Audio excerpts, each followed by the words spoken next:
Hi friends, I am Abhishek. Welcome to my YouTube channel the ocean of Shiksha. तो आज की video में जो हम डिस्कस करेंगे, जो हमारा दो टॉपिक रह गया था, एक आर्ग्यूमेंट अगेंस्ट डेमोक्रेसी और argument in favour of democracy. यानी कि आज की वीडियो में हम ये दोनों टॉपिक डिस्कस करेंगे कि किस तरीके से कुछ लोगों का कहना है कि डेमोक्रेसी क्या है। तो डेमोक्रेसी गवर्नमेंट के अगेंस्ट में बात करते हैं, और कुछ लोग हैं यानी कि कुछ जो बड़े बड़े विद्वान है वो डेमोक्रेसी के फेवर में अपने विचार रखते हैं। आज हम इन दोनों के ऊपर डिस्कस करेंगे, यानी कि क्या ऐसी कौन सी कमियां हैं जो डेमोक्रेसी को लोग क्या करते हैं, एक तरीके से उसमें कमियां देखने का काम करते हैं, यानी कि उसके अगेंस्ट इसके हम नेगेटिव पॉइंट्स हम डिस्कस करेंगे। फिर दूसरे टाइप्स जो डेमोक्रेसी के जो फेवर्स में बात करते हैं कि डेमोक्रेसी होना चाहिए, तो हम उसके पॉइंट्स ऑफ व्यू से समझेंगे कि आखिर डेमोक्रेसी क्यों होना चाहिए। फिर हम एक कंक्लूजन निकालेंगे कि क्या डेमोक्रेसी एक्चुअली में होना चाहिए या डेमोक्रेसी नहीं होना चाहिए।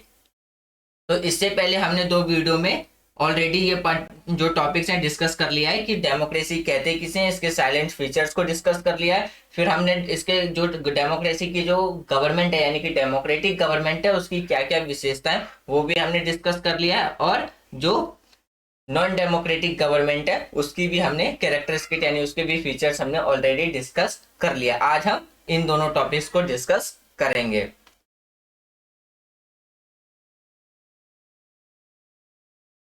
अगर हम बात करें आर्ग्यूमेंट अगेंस्ट डेमोक्रेसी के बारे में, तो उसमें सबसे पहले ये कहा जाता है कि हमें डेमोक्रेटिक गवर्नमेंट में या डेमोक्रेटिक सिस्टम में क्या है, एक अस्थिरता देखने को मिलता है, जिसमें कि जो जैसा कि हमें पता है कि हर एक डेमोक्रेटिक गवर्नमेंट में क्या है, डेमोक्रेसी कंट्री में क्या है कि एक फिक्स टाइम होता है, उसके बाद क्या है दोबारा से इलेक्शन कंडक्ट कराया जाता है। तो जिसके वजह से क्या है कि वहां पे लीडर्स के बीच में हमें क्या देखने को मिलती है, एक अस्थिरता देखने को मिलती है। तो इसीलिए इस आधार पे कहा जाता है कि डेमोक्रेसी नहीं होना चाहिए, क्योंकि उसमें गवर्नमेंट को क्या है एक फिक्स टाइम मिलता है डेवलपमेंट करने के लिए या कोई भी काम करने के लिए। तो इसलिए जो तर्क दिया जाता है कि डेमोक्रेसी इसलिए नहीं होना चाहिए क्योंकि उसमें क्या है लीडर्स को काम करने के लिए क्या है एक फिक्स टाइम मिल जाता है। जैसे कि अगर हम अपनी कंट्री की बात करें तो हमारी कंट्री में क्या हर एक 5 साल में क्या है तो दोबारा से लोकसभा का इलेक्शन करवाया जाता है, जिसमें जिस पार्टी को सबसे ज्यादा वोटिंग मिलती है तो वो पार्टी क्या करती है, वो अपनी गवर्नमेंट बनाती है। वो पार्टी अपनी क्या करती है तो गवर्नमेंट बनाती है। यदि वो पार्टी हार जाती है तो उसके बदले जो भी पार्टी आएगी, जब वो अपनी गवर्नमेंट बनाएगी तो वो सबसे पहले वो काम करेगी जिसकी उसने प्लानिंग कर रखी हो, और वो काम पेंडिंग में रह जाएगा जो कि पहले वाला गवर्नमेंट काम कर रहा। तो इसलिए ये तर्क दिया जाता है कि जो डेमोक्रेसी कंट्री है, जो जब हम बात करते हैं डेमोक्रेटिक में, तो डेमोक्रेटिक में हमें क्या देखने को मिलता है, एक अस्थिरता देखने को मिलता है। फिर उसके बाद कि कोई भी फैसला जो लिया जाता है डेमोक्रेसी में, वो क्या होता है, वो फैसला लेने में काफी बार देरी हो जाती है, यानी कि हमें फैसले डिसीजन लेते टाइम क्या उसमें काफी ज्यादा देरी देखने को मिलती है। अगर हम बात करें डेमोक्रेसी की, तो डेमोक्रेसी का ही मतलब होता है कि एक पार्टी का दूसरे पार्टी के साथ स्ट्रगल यानी कि फाइट की बात करें। क्यों? क्योंकि डेमोक्रेसी में वही पार्टी जीत करके आती है वोटिंग के मेथड से, यानी कि पब्लिक उसी पार्टी को वोट करती है जो कि पार्टी क्या करती है पब्लिक के इंटरेस्ट में क्या करती है तो काम करती है। तो इस चीज को ध्यान में रखते हुए क्या है तो काफी बार जो डिसीजन लेना होता है तो डिसीजन हमें डिले देखने को मिलता है। क्यों? क्योंकि इसमें जो जितने भी जो पार्टीज हैं वो एक दूसरे के ऊपर जो आरोप लगाते हैं, तो उसके चलते क्या होता है तो हमें हर एक फैसला जो देखने को मिलता है वो क्या होता है तो उसमें डिले देखने को मिलता है। जैसे कि हम बात करें जो डेमोक्रेटिक सिस्टम है उसमें कई लोग से क्या होती है बहस होती है, और सोच चर्चा करने का मतलब सोचना चर्चा करना डिबेट ये सब देखने को मिलता है, जिसकी वजह से काफी बार जो डिसीजन लेना होता है वो क्या हो जाता है डिले हो जाता है। एग्जाम्पल के तौर पे बात करें कि अगर पार्लियामेंट में क्या है एक बिल रखा गया है, तो वो बिल तभी तक एक्ट बनेगा जब तक उस पर क्या हो पूरी तरीके से वोटिंग ना हो जाए। तो अगर पार्लियामेंट में कोई बिल रखा जाता है तो बिल रखते टाइम क्या होता है तो उस पे अपोजिशन और जो रूलिंग पार्टी है उनके बीच में और अपोजिशन के बीच में हमें क्या देखने को मिलता है, काफी डिबेट सब देखने को मिलता है। अपोजिशन पार्टी के बीच में क्या देखने को मिलता है, काफी बार हमें डिबेट सब देखने को मिलता है, जिसके वजह से जो डिसीजन लिया जाता है या जो बिल रहता है वो हमारा क्या रह जाता है, पेंडिंग रह जाता है। इसलिए कहा जाता है कि जो डेमोक्रेसी कंट्री है उसमें क्या है, तो जो डिसीजन लेने का जो टाइम होता है वो काफी टाइम पर काफी ज्यादा हो जाता है, और पब्लिक उसी लीडर को वोट करती है जो पब्लिक के इंटरेस्ट में काम करे, ना कि उस पार्टी को जो पब्लिक के इंटरेस्ट में काम नहीं करती है। और चुने हुए नेताओं को लोगों के हितों का पता नहीं होता, इसके चलते वो क्या करते हैं, कभी कभी गलत डिसीजन ले लेते हैं, जिसके टाइम पे हमें क्या है, तो पब्लिक के द्वारा प्रोटेस्ट देखने को मिलता है हमें, जो गवर्नमेंट के अगेंस्ट में जाकर के वो क्या करते हैं, तो प्रोटेस्ट करते हैं। फिर उसमें कहा जाता है कि करप्शन होने के चांस ज्यादा है। क्यों? क्योंकि हमें पता है कि जो डेमोक्रेटिक कंट्री की बात करते हैं, या जब हम डेमोक्रेटिक पार्टी की बात करते हैं, तो उसमें क्या होता है, डेमोक्रेटिक पार्टी में इलेक्शन कंडक्ट कराया जाता है, और इलेक्शन में काफी ज्यादा रुपए लग जाते हैं, यानी कि वो काफी कॉस्टली पड़ जाता है। तो पार्टीज अपने इलेक्शन के टाइम पे खर्च करने के लिए वो क्या करती है, जो भी बजट के द्वारा जो भी उन्हें पैसा दिया जाता है डेवलपमेंट करने के लिए, तो उसका वो बहुत कम पैसा डेवलपमेंट में लगाते हैं, और आधा से ज्यादा पैसा वो क्या करते हैं अपने पास एज अ ब्लैक मनी के थ्रू क्या करते हैं, या उसको एज अ करप्शन के थ्रू अपने पास ही रख लेते हैं, सिर्फ इसलिए ताकि इलेक्शन के टाइम पे उस पैसे का वो अपनी पार्टी का एडवर्टाइज करने के लिए उस पैसे को खर्च कर सके। तो इसीलिए डेमोक्रेसी में कहा जाता है कि जो करप्शन के जो चांसेस है वो काफी ज्यादा संभावना उनकी बढ़ जाती है। उसके बाद जो कहा जाता है कि इसकी जो सबसे बड़ी कमी कहा जाता है कि जो डेमोक्रेसी में है वो जो इलेक्शन प्रोसेस है वो काफी ज्यादा हमें कॉस्टली देखने को मिलती है। वो इसलिए क्योंकि अगर हम डेमोक्रेसी की बात करें तो डेमोक्रेसी में क्या है कि मल्टी पार्टी सिस्टम होते हैं, जिसमें दो या दो से हमें अधिक पार्टीज देखने को मिलती हैं, जो कि क्या करते हैं, इलेक्शन में पार्टिसिपेट करती है। तो इसके वजह से क्या है कि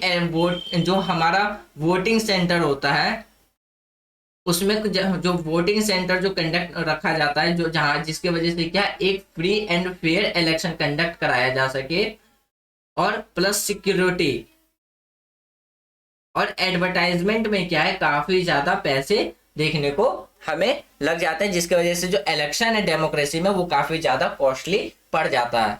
अगर क्योंकि जो डेमोक्रेसी में अगर बात करें, जो जब इलेक्टेड गवर्नमेंट की बात करते हैं, जब सब पब्लिक के द्वारा वोट दिया जाता है, तो डेमोक्रेसी में क्या ये जरूरी पड़ जाता है कि इलेक्शन जो हो वो फ्री और फेयर तरीके से कंडक्ट कराया जाए, तभी डेमोक्रेसी का महत्व रह जाता है। और इसमें free and fair election conduct कराने में सबसे ज्यादा पैसा लगता है। इसलिए का जो लोग डेमोक्रेसी का क्रिटिसाइज करते हैं तो उसमें ये एक तर्क ये भी देते हैं कि जो डेमोक्रेसी में जो इलेक्शन प्रोसेस है वो काफी ज्यादा खर्चीला, और अगर यदि वो पैसे हम डेवलपमेंट में लगाएं तो वो पैसा काफी हद तक यूजफुल होगा।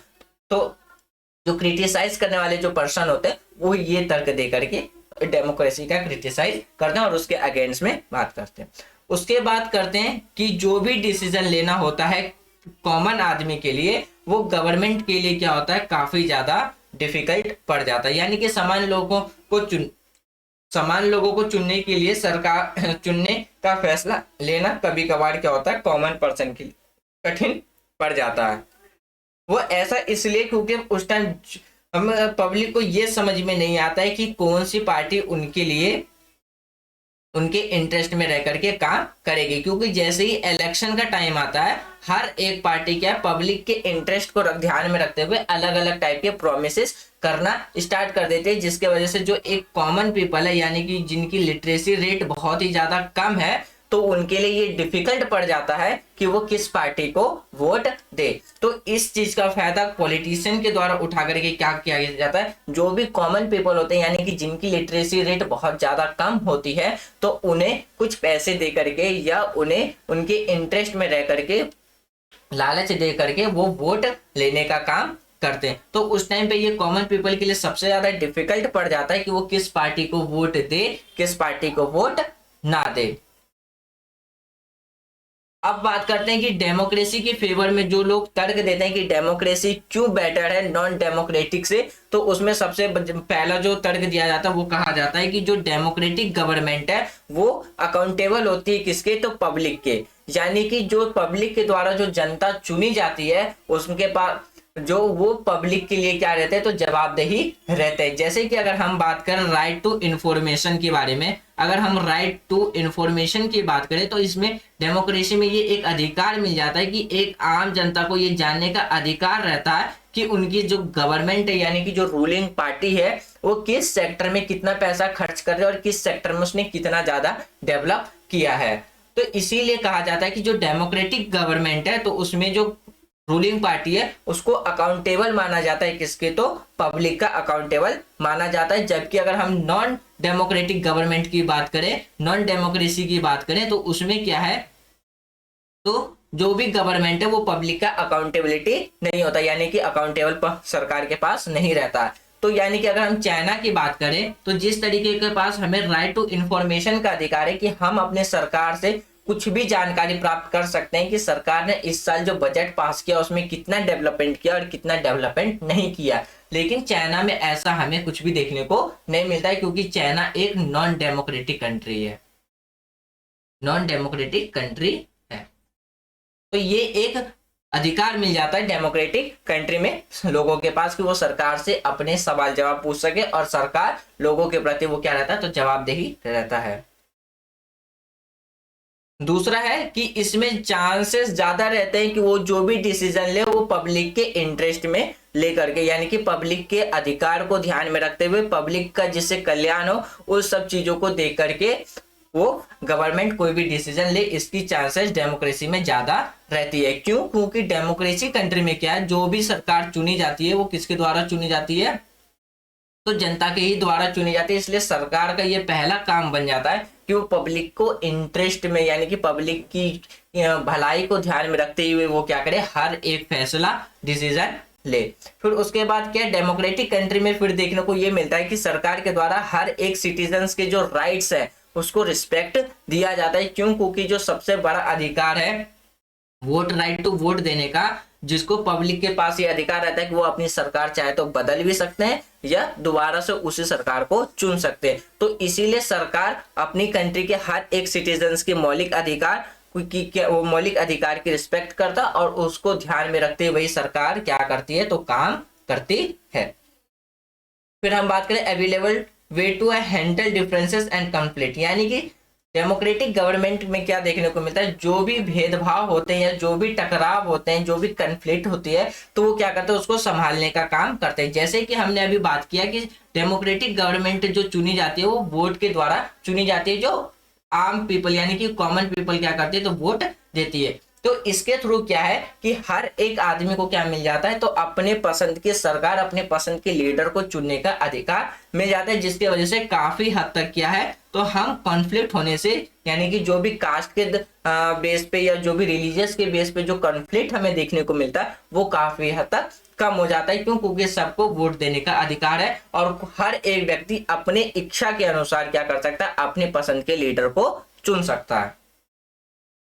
उसके बाद है कि इसमें मिस्टेक हो, यानी कि अगर कोई गलत डेमोक्रेटिक में जब बात करें कि डेमोक्रेसी के अंदर क्या हर एक आदमी को क्या, हर एक पर्सन को अपनी मिस्टेक सुधारने का एक अवसर मिल जाता है। यदि पब्लिक के द्वारा एक ऐसी रूलिंग पार्टी को चुनी जाती है, ऐसे सरकार को चुनी जाती है कि जो कि पब्लिक के इंटरेस्ट में रहकर के काम नहीं करता है, तो जैसे ही उस रूलिंग पार्टी का टेन्योर कंप्लीट होगा यानी कि उसका टाइम पीरियड कंप्लीट होगा, तो वो उस गवर्नमेंट को हटा करके वो क्या करेगी, किसी दूसरे गवर्नमेंट को इलेक्ट कर लेगी। और ये सबसे बड़ा अपॉर्चुनिटी हमें किस में मिलता है, तो डेमोक्रेसी कंट्री में देखने को मिलता है। यदि हम बात करें किसकी, नॉर्थ कोरिया की, तो नॉर्थ कोरिया की बात अगर करें तो इसमें क्या पब्लिक के पास ये अधिकार नहीं है कि वो अपने गवर्नमेंट अपने लीडर को वो क्या कर सके, बदल सके। क्यों? क्योंकि वो एक डेमोक्रेटिक कंट्री नहीं है और जबकि ये अपॉर्चुनिटी किसमें, तो एक डेमोक्रेटिक कंट्री में देखने को मिलती है। अगर हम बात करें ब्रॉडर मीनिंग ऑफ डेमोक्रेसी की, तो उसमें ये कहा जाता है कि जो लोकतंत्र है, यानी कि जब हम बात करें डेमोक्रेसी की, वो एक ऐसा गवर्नेंस सिस्टम है जिसमें हर एक पब्लिक के पास ये अधिकार रहता है कि वो अपने गवर्नमेंट को चुन सके और उसमें जो भी कमजोरी है उसमें वो क्या करे, सलाह दे करके उस कमजोरी को दूर कर सके और सबके पास समानता का अधिकार रहता है। ये हमें किस में देखने को मिलता है, तो एक डेमोक्रेसी में देखने को मिलता है। यानी कि हम बात करें कि लोकतंत्र एक ऐसी शासन प्रणाली है जिसमें नागरिक चाहे तो वो शक्तिशाली भी हो सकता है या तो कमजोर भी हो सकता है। उसके बाद बात करें कि जो सरकार है, यानी कि अगर हम डेमोक्रेटिक कंट्री की बात करें तो उसमें जो सरकार है वो क्या करती है, नागरिकों के बुनियादी सुविधाएं प्रदान कराने का भी काम करती है। क्यों? क्योंकि जो पब्लिक ही है वो अपनी गवर्नमेंट को चुनती है, इसलिए जो गवर्नमेंट है वो सारी बेसिक फैसिलिटीज प्रोवाइड कराने का काम करती है अपनी जनता को, जिससे कि उसे जनता पब्लिक दोबारा से इलेक्ट करे और उसे वोटिंग दे। फिर उसके बाद कहा जाता है कि जो लोग, यानी कि अगर हम डेमोक्रेसी की बात करें तो डेमोक्रेसी के एक सबसे जो बेनिफिट्स, यानी कि जो एक सबसे बड़ी लाभ है उसमें ये है कि एक इक्वली डिस्ट्रीब्यूट हमें देखने को मिलता है। यानी कि जो भी राइट्स दिए जाते हैं वो बिना किसी डिस्क्रिमिनेशन के हमें देखने को मिलता है, चाहे हम कोई से भी राइट्स की बात क्यों ना कर ले। उसके बाद जो हम बात करें जो डेमोक्रेसी है वो किसके ऊपर स्टेब्लिश की जाती है, तो सामाजिक, आर्थिक और पॉलिटिकल फील्ड में तो इक्वालिटी के बेस पे उसको स्थापित किया जाता है। फिर अगर वहीं पे हम डेमोक्रेसी की बात करें तो डेमोक्रेसी में जितने भी जो पुअर पर्सन है या अशिक्षित, यानी कि जो अनएजुकेटेड पर्सन है या जो हंगर है जैसी कमजोरियों को ज्यादा से ज्यादा सरकार प्रयास करती है कि उसको समाप्त कर सके। यानी कि डेमोक्रेटिक कंट्री में जो भी गवर्नमेंट इलेक्ट होके आती है तो वो सबसे पहले ये सोचती है कि वो अपनी कंट्री के अंदर जितनी भी जो पॉवर्टी है, यानी कि गरीबी है, जो लिटरेसी रेट कम है उसको, और जो हंगर है यानी कि जो भुखमरी है वो अपने देश में जल्द से जल्द क्या कर सके, तो खत्म कर सके। जबकि वहीं पे अगर हम नॉन डेमोक्रेटिक कंट्री की बात करें तो वहां पे जो गवर्नमेंट होती है वो क्या करते हैं, अपने मनमानी के हिसाब से काम करते हैं, उसको पब्लिक की वेलफेयर के बारे में उनको कोई भी उतनी चिंता नहीं रहती है। तो ये सारे फीचर्स हमें किस में, तो एक डेमोक्रेसी में ही देखने को मिलते हैं। तो फ्रेंड्स ये था हमारा आज का डिस्कशन, जिसमें हमने 6 पॉइंट डिस्कस किया। ये डेमोक्रेसी के फेवर में जो लोग यानी कि जो डेमोक्रेसी के फेवर में लोग अपना समर्थन देते हैं तो वो किन पॉइंट्स को ध्यान में रखते हुए समर्थन देते हैं। फिर जो अगेंस्ट में बोलते हैं उनके लिए कौन से नेगेटिव पॉइंट्स हैं जो वो डेमोक्रेसी के अगेंस्ट में बोलते हैं। यदि हम ये सारे नेगेटिव पॉइंट्स को अपनी डेमोक्रेसी में अगर हम दूर कर देते हैं या खत्म कर देते हैं तो इससे हमारी जो डेमोक्रेसी है वो और भी ज्यादा स्ट्रांग हो जाएगी। फिर वहीं पे हमने डिस्कस किया कि जो सम कैरेक्टरिस्टिक्स है नॉन डेमोक्रेटिक गवर्नमेंट के, उसके बारे में डिस्कस किया। फिर मेन फीचर्स हमने डिस्कस किया कि डेमोक्रेटिक गवर्नमेंट के मेन फीचर्स क्या हैं। फिर हमने डिफिनेशंस देखी डेमोक्रेसी की, और हमने अलग अलग कंट्री के एग्जांपल से समझने की कोशिश की कि डेमोक्रेसी किस तरीके से बेटर है एक नॉन डेमोक्रेटिक कंट्री से। तो फ्रेंड्स मुझे उम्मीद है कि आज आपको ये चैप्टर पूरी तरीके से समझ में आ गया होगा, और जो हमारा सेकंड मतलब जो अब हमारा अगला चैप्टर है वो होगा विश्वकालीन में लोकतंत्र। तो thanks for watching friends, take care, जय हिंद।